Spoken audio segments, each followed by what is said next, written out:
नमस्कार दोस्तों, स्वागत है आप सभी का हमारे चैनल पौराणिक लोक पर। गौरी पुत्र गणेश को प्रथम करें प्रणाम, मनोकामना पूर्ण करें, सफल करें सब काम। गौरी पुत्र गणेश की जय। जय श्री गणेश जी की। मित्रों, धार्मिक मान्यताओं के अनुसार सप्ताह के 7 दिन अलग अलग देवी देवताओं को समर्पित होते हैं और इसी प्रकार से बुधवार का दिन सभी देवी देवताओं में सबसे पहले पूजे जाने वाले भगवान गणेश को समर्पित होता है। ऐसी मान्यता है कि जो भी व्यक्ति बुधवार के दिन सच्चे मन से भगवान गणेश की पूजा अर्चना करता है और उनकी कथा का श्रवण करता है, गणेश जी की कृपा से उस व्यक्ति के जीवन में कभी भी धन धान्य की कमी नहीं होती है और जीवन की हर समस्या सरल हो जाती है। तो चलिए मित्रों, श्री गणेश जी को नमन करते हुए सुनते हैं बुधवार के दिन गणेश जी की बहुत ही सुंदर कथाएं। आशा करते हैं कि आप सभी सच्चे मन से कथाओं का श्रवण करेंगे।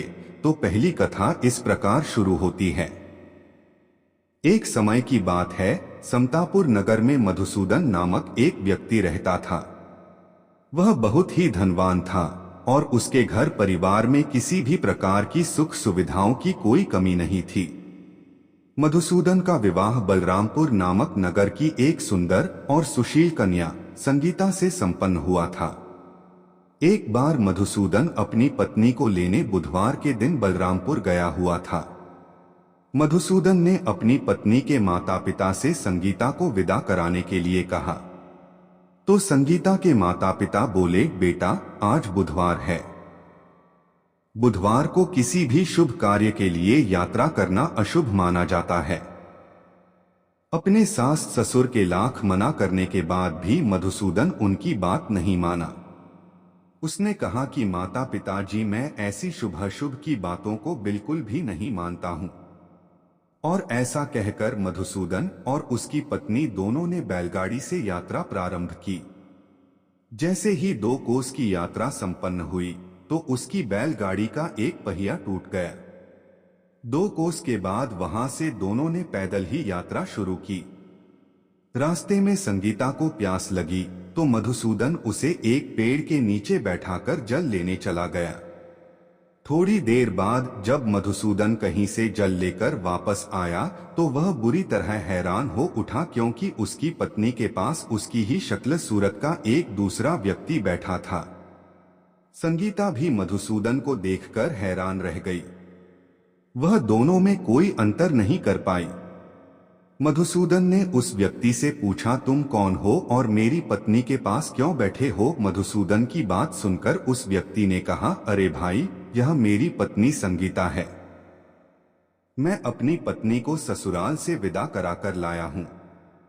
लेकिन तुम कौन हो जो मुझसे ऐसा प्रश्न कर रहे हो? मधुसूदन ने कहा, तुम जरूर कोई चोर या ठग हो। यह मेरी पत्नी संगीता है। मैं इसे पेड़ के नीचे बैठाकर जल लेने गया था।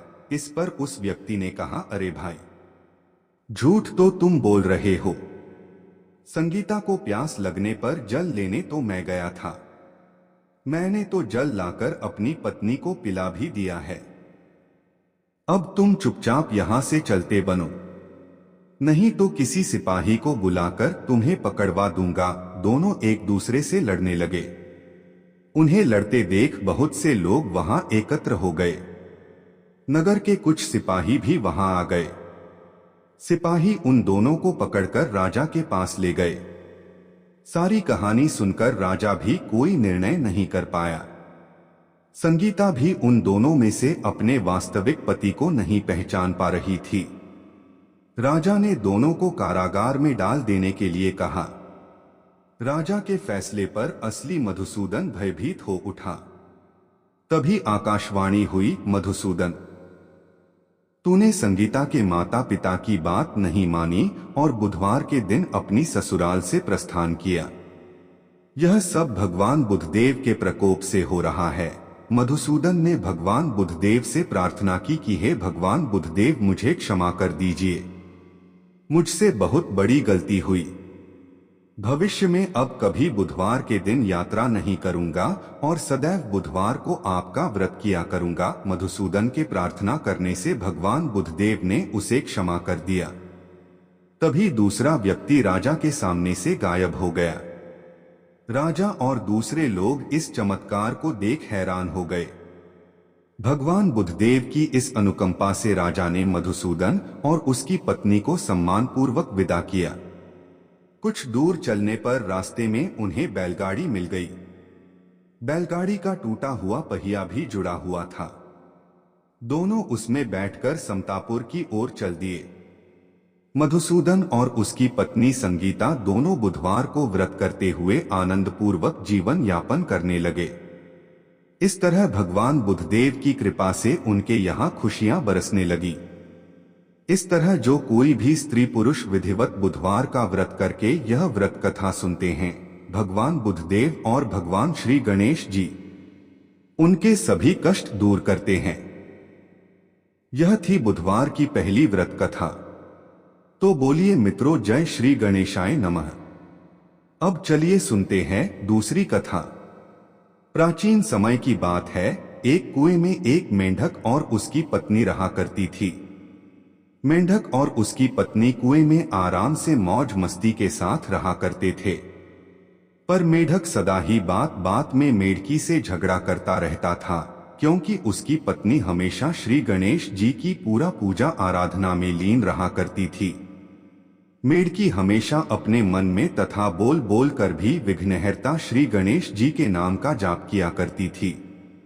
इस बात से मेढक बहुत नाराज हुआ करता था, क्योंकि उसे ऊंची आवाज में गणेश जी का नाम सुनना अच्छा नहीं लगता था। एक बार उसने गुस्से में मेंढकी को कहा कि तू पापी है, जो हर समय पराये पुरुष का नाम लेती रहती है। इस पाप को करना बंद कर। और उसने मेंढकी को धमकी भी दी कि यदि आज के बाद उसने विनायक जी का नाम लिया तो वह उसका सिर फोड़ देगा। एक दिन की बात है, कुएं पर राजा की दासी पानी लेने के लिए आता है, और जैसे वह कुएं में अपना बर्तन डालता है तो बर्तन में पानी के साथ साथ दोनों मेंढक और उसके पत्नी भी बाहर जाती है। अब दासी कुएं पर पानी भर के वह पानी के साथ साथ मेंढक मेढकी को भी घर ले जाती है और एक बर्तन में पानी गर्म करने के लिए तैयारी करती है। दासी ने दोनों मेंढकों को पानी वाले बर्तन में डाल दिया और बर्तन को चूल्हे पर गर्म होने के लिए रख दिया। वह पानी तालाब से लाया गया था, इसलिए वह थोड़ा गंदा था और दासी को उसमें मेंढक मेढकी दिखाई नहीं दिए। जैसे जैसे पानी गर्म होने लगा, दोनों मेंढक मेढकी का शरीर जलने लगा। इस पर मेंढक की पत्नी ने मन ही मन श्री गणेश जी की पूजा अर्चना और नाम जाप शुरू कर दिया। मेढकी को यह विश्वास था कि भगवान गणेश उसकी सहायता अवश्य करेंगे। अचानक ऐसा चमत्कार हुआ कि पानी चाहे कितना भी गर्म हो रहा था, लेकिन मेढकी को कुछ भी महसूस नहीं हो रहा था। लेकिन इसके विपरीत उसने अपने पति से कहा, क्या तुम्हें सच में जलन हो रही है? मेंढक ने जवाब दिया, हाँ मुझे बहुत जलन हो रही है, क्योंकि पानी धीरे धीरे बहुत गर्म होता जा रहा था। अपने पति की ऐसी दशा देखकर पत्नी ने सलाह दी, तुम भी जल्दी से श्री गणेश जी का नाम जाप करना शुरू करो, देखना गणेश जी की कृपा से तुम्हें भी आराम मिलेगा। जान बचाने के लिए मेंढक ने भी श्री गणेश जी की पूजा शुरू कर दी और दोनों पानी में रहकर श्री गणेश जी की भक्ति में लीन हो गए। उनकी भक्ति से प्रसन्न होकर श्री गणेश एक बछड़े के रूप में प्रकट हुए और मिट्टी के बर्तन को लात मारकर गिरा दिया, जिससे गर्म पानी बाहर फैल गया और दोनों मेंढक मेढकी की जान बच गई। अब तो दोनों मेंढक खुशी खुशी तालाब में लौट गए और उस दिन से अब वे अपना हर दिन भगवान गणेश की पूजा अर्चना में बिताने लगे और वे दोनों श्री गणेश जी के बड़े भक्त बन गए। कथा समाप्त हुई तो बोलिए गजानन महाराज की जय हो। हे गणेश जी महाराज, जैसा सुख आपने मेढक और मेढकी को दिया वैसा ही सुख सबको देना। कथा समाप्त हुई। बोलिए मित्रों, विघ्नहर्ता श्री गणेश की जय हो गजानन महाराज की। अब सुनते हैं तीसरी कथा। एक नगर में एक मालिन रहती थी। उस मालिन का एक अत्यंत ही सुंदर पुत्र था, परंतु किसी बीमारी के कारण उसके पति का स्वर्गवास हो गया था और अब वो अपने पुत्र और सास के साथ रहा करती थी।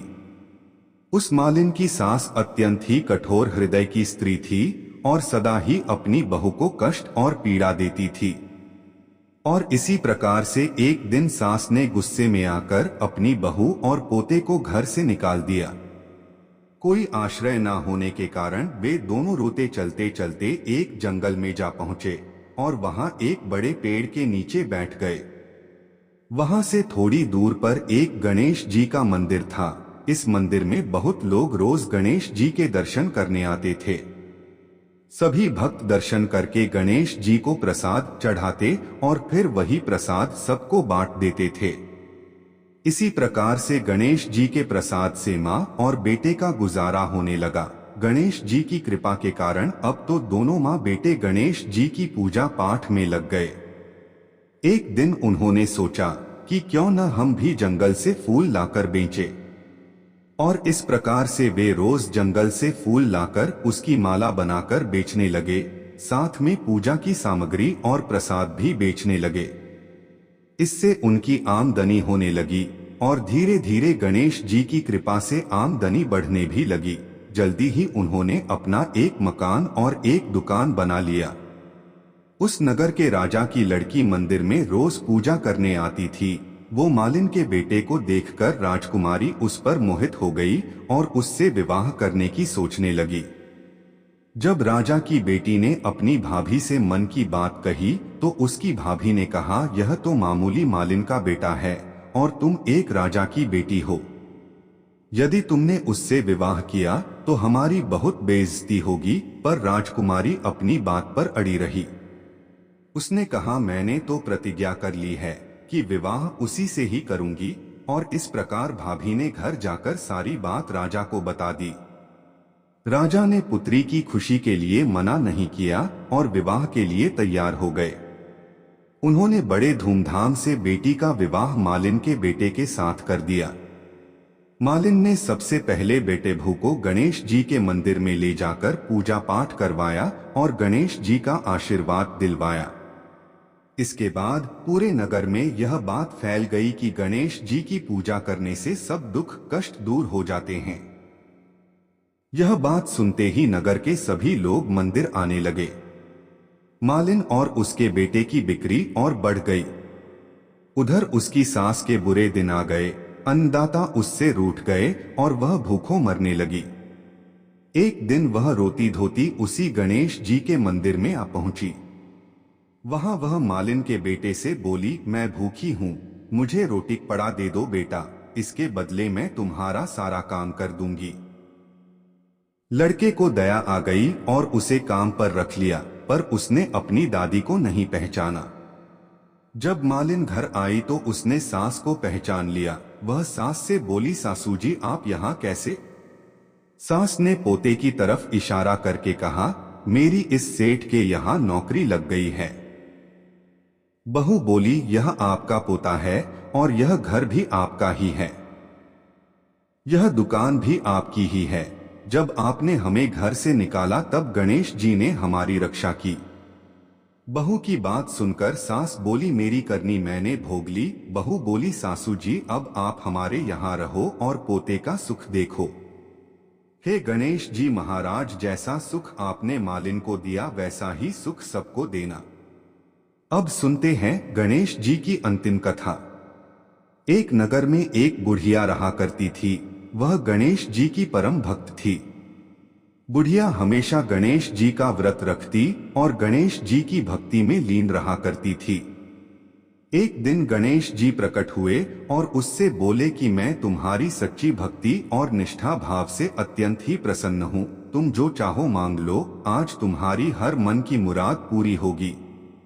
इस पर बुढ़िया ने गणेश जी से कहा कि मुझे तो मांगना नहीं आता, मैं आपसे कैसे कुछ मांगू? आपने तो बिना कुछ मांगे ही मुझे सब कुछ दिया हुआ है। अब मेरी मांगने की आपसे कोई इच्छा नहीं। तब गणेश जी ने कहा कि तुम अपने बेटे और बहू से सलाह लेना और फिर कुछ मांग लेना। इस पर बुढ़िया ने अपने बेटे से कहा, कि गणेश जी मेरी सच्ची भक्ति से प्रसन्न हुए हैं और उन्होंने ने मुझे कुछ मांगने को कहा है। मैं गणेश जी से क्या मांगू? बुढ़िया के बेटे ने यह सुनकर कहा कि माँ धन मांग ले।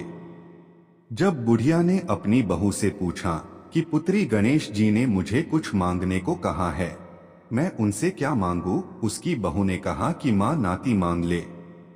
बुढ़िया ने पड़ोस के लोगों से भी इस बारे में पूछा तो उन्होंने कहा कि धन और नाती का तुम्हें क्या लाभ है? तुम अंधी हो, अपने लिए गणेश जी से आंखों की रोशनी मांग लो। इसी प्रकार से बुढ़िया सबकी सलाह लेकर रात में सो गई। बुढ़िया जब अगले दिन उठी और गणेश जी की पूजा की तो इस समय गणेश जी फिर से प्रकट हुए। बुढ़िया ने गणेश जी से कहा कि आप अगर मुझसे प्रसन्न हैं तो 9 करोड़ की माया दो, निरोगी काया दो, अखंड सुहाग दो, आंखों की रोशनी दो, नाती और पोता दो, सुख और समृद्धि दो और जीवन के अंत में मोक्ष दो। इस पर गणेश जी ने कहा कि बुढ़िया माँ, तुमने तो मुझे ठग लिया, लेकिन जाओ तुम्हारी सब मनोकामनाएं पूरी हों। और ऐसा कहकर गणेश जी वहां से चले गए। इस तरह गणेश जी की कृपा से बुढ़िया को सब कुछ प्राप्त हो गया। मित्रों, यह थी गणेश जी की कथा महिमा। बोलिए जय श्री गणेश जी की।